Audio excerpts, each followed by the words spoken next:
Asket's Explanations, Part 2. Translation English Translation Explanation. Written down on the 2nd of September 1964 in Mahrauli, India, with Asket's help. Asket's explanations and remarks took a very long time, and many things were also mentioned and explained afterwards, about which I must continue to maintain strictest silence.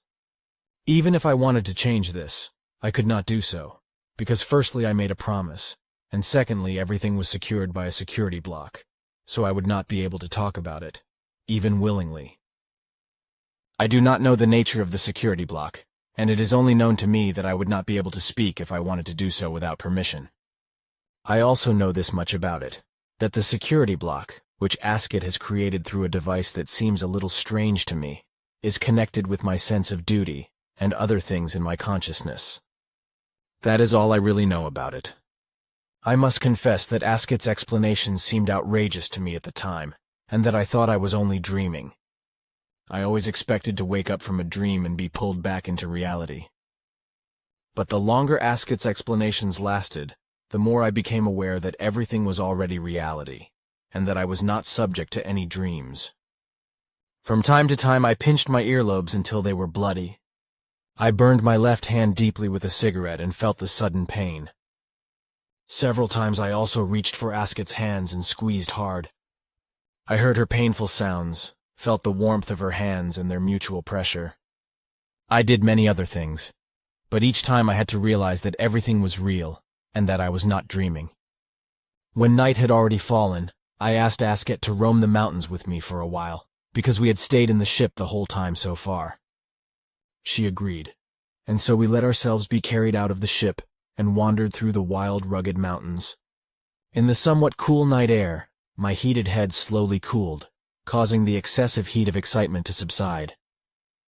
Wordlessly, we walked hand in hand through the dusky night and moved very far away from the two ships. It must have been 2 hours during which we had wandered so wordlessly. We had just rounded a large boulder when Asket suddenly stopped and held me back. Not 3 meters in front of us a fire was glowing faintly, while a figure had just leapt towards us, waving a rifle. He spoke hastily to us. I did not understand a word of it because the man, obviously a European, spoke English, a language I did not yet know. Asket, however, knew the language and calmed the man down, who then began to speak in German, so that I could also understand everything. This man, who was about 45-50 years old, was a Russian citizen who had been wandering the world alone and lonely for many years. He had already traveled to many countries and was now camping alone in the Jordanian desert mountains near the Dead Sea. When we suddenly appeared, he was frightened and believed himself endangered by some dark elements. So he came at us with his rifle. Quickly, however, we were able to clarify the situation and then sat down together around his campfire. He offered us tea in a small metal pot, and suddenly I realized that I was hungry and had not eaten anything since early morning. As if the man had noticed my thoughts, he offered us something edible, and ravenous, I devoured everything. Asket also seemed to suffer from the same malady, for she also ate the dried bread and dried fruit with an obvious appetite. We must have been with the man for an hour when we wanted to go back. But then he stopped us and explained that he had been wandering alone for many years, and had never been able to join human beings. He distrusted human beings and would therefore avoid them, which is why he had also set up camp here in this lonely place. Since many years now, while we were together, strange feelings had begun to stir in him. He could not explain it all, but he found us very sympathetic human beings, which had never happened to him before, or only very rarely. He had already learned to hate human beings in his adolescence, and now this change had suddenly taken place in him with regard to us, so that he would be very happy if we could stay with him a little longer, or at least meet him again in a few days. Already holding Asket's hand again, I felt her handshake getting stronger. Then she spoke softly and gently to the man, and made a promise for both of us that we would meet him again in the same place, and at the same time on the 7th of February, which was already in a few days. With this promise we said goodbye to him and returned to the ships, for the ship that had brought me here from my home was still there. By now it was very late, and I was also very tired, so I lay down in the armchair that Asket had offered me to sleep on, which had been converted into a couch.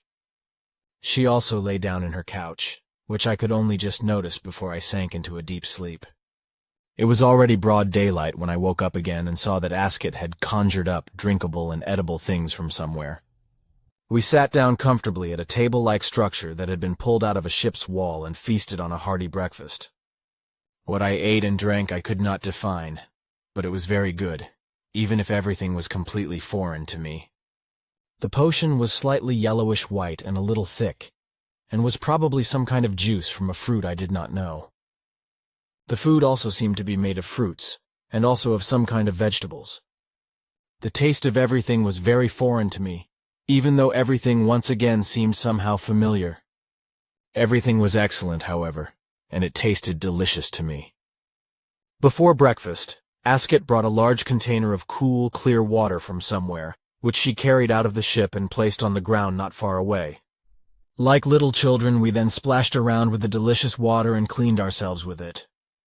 It was a very fun morning toilet.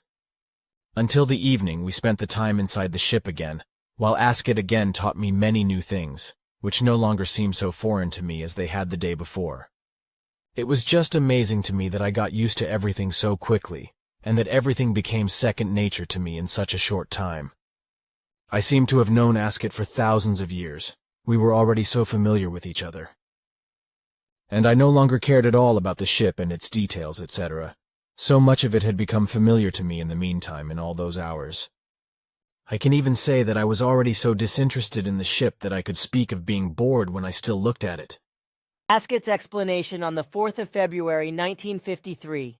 Word-for-word rendering by Asket's help. Written down on the 4th of September 1964 in Mahrauli, India. Partial excerpt from the complete statement. The part of Asket's statement that is not written down is covered by the obligation of silence and must therefore not be mentioned.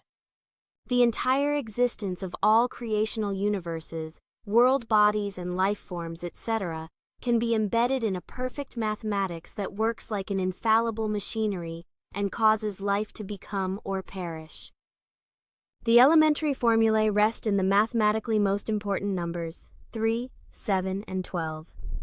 All calculations in these three numbers always and all the time give one and the same result in the equation itself, and the equation is a perfect round that can be calculated infallibly in multiples of 7x7.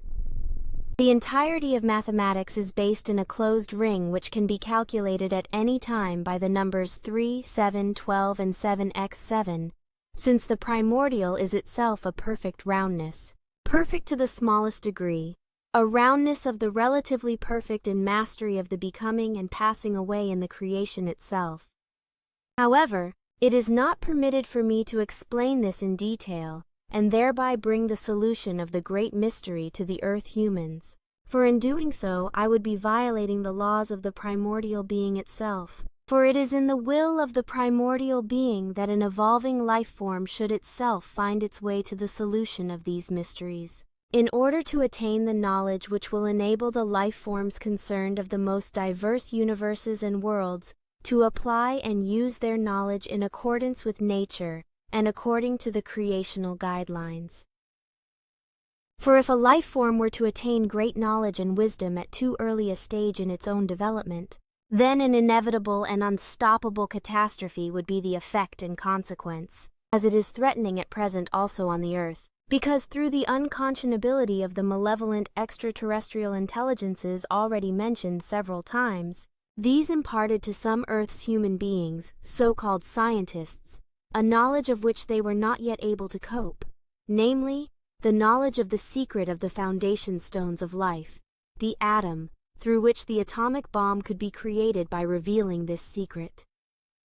Once in possession of this dangerous weapon of destruction, it was only a short step to its use and a repetition of the earlier events in Sodom and Gomorrah.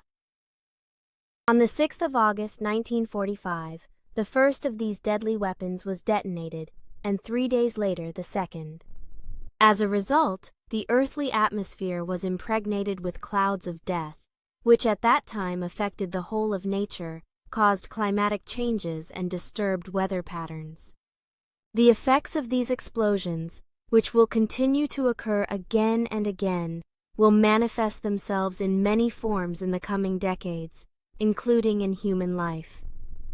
Many lives of fauna and flora will mutate, and also the human life form will suffer malignant mutations and cruel diseases. This evil misery has already begun with the explosions and will continue to spread in the times to come. Earthly science is fully aware of this, but the scientists and others in charge make no effort whatsoever to change the consequences of their madness or to protect themselves from new offenses. On the contrary, they will continue to work in the same form of destruction, detonating atomic bombs again for test purposes as well as commercially, thus driving the Earth into even greater danger.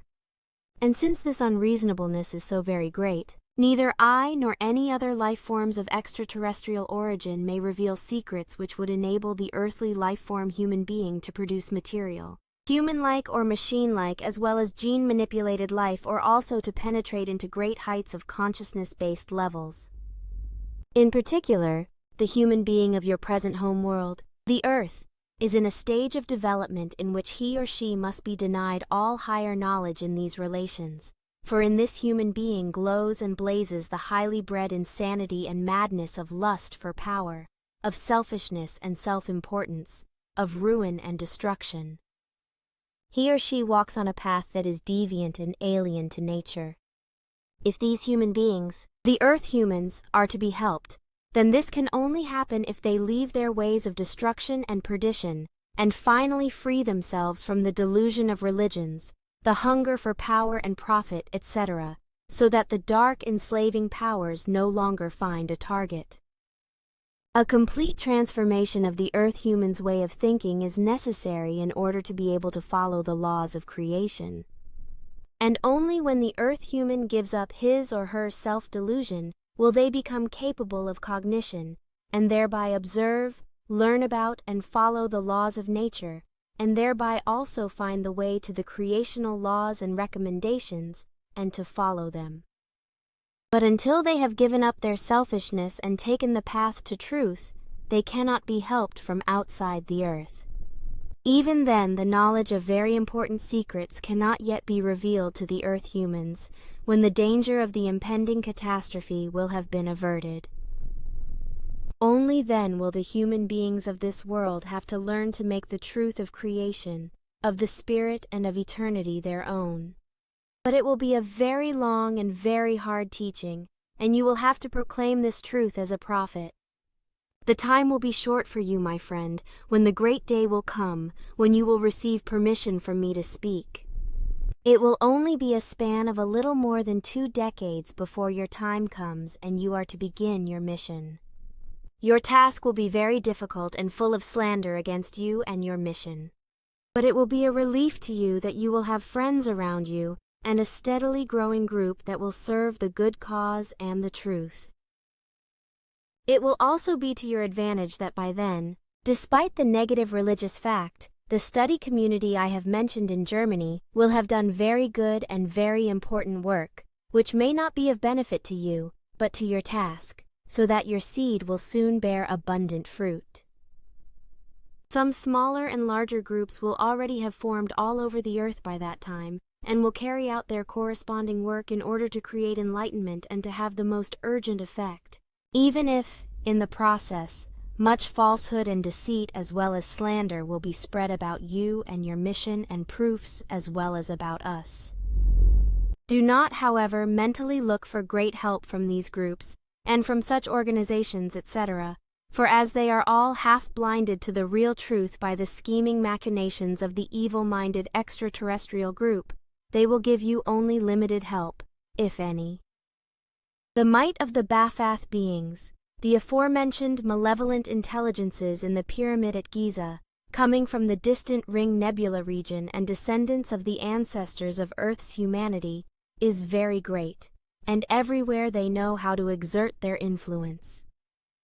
Thus they spare no intrigues and no infamous machinations, and use even the enlightenment efforts of Earth humans to achieve the aims of their madness and greed. When your time comes, predetermined human beings will come into contact with whom you will form an authoritative group in Europe. In due time you will receive a corresponding call for this. In little more than 20 years, you will already have to make the first contact with the coming group members, because the situation will require it. You will, however, be persecuted and no longer be sure of life, but you will nevertheless not have to interrupt the closed contact with the members in any way, and you will only appear with your mission because you will be called upon to do so again, and from another side. This will not happen through me, but through another life form from this universe, through those human beings who for the time being will call themselves Pleiadians. Despite the fact that this has already been established, and it is also obvious that you will be constantly sought for your life, you must make every effort to ensure that your mission is not interrupted. This is necessary for the very specific reasons of your destiny. The coming contact with the Pleiadians means for you an introduction and an acquaintance with your personality. For the reason that these contacts with them and with us are a testimony to you that certain circles and group members can testify that you did not know about the truth and about our existence only at the time of your official appearance, but that you already knew about everything much earlier than this, will be claimed about you from the evil side, in order to beat you into exile and to destroy you. The very fact of these facts speaks for the reasonable human being that all my words and all my explanations written down by you must be genuine. For what earth human or any other life form would take upon themselves a difficult mission and bring up certain evil things and facts only to be persecuted and threatened of life or deprived of life by evil-minded elements? But you will not break off the closed contact with us again, but will continue it, and in little more than 2 decades will also make a new contact with the Pleiadians. All this, however, can only be truth if you allow the actual events of life and their things to guide and direct you. This is a fact which must be apparent to all thinking human beings with sufficient reason and intellect, so that you may thereby give an unshakable testimony to certain groups and human beings in this respect, which will be of great use to you.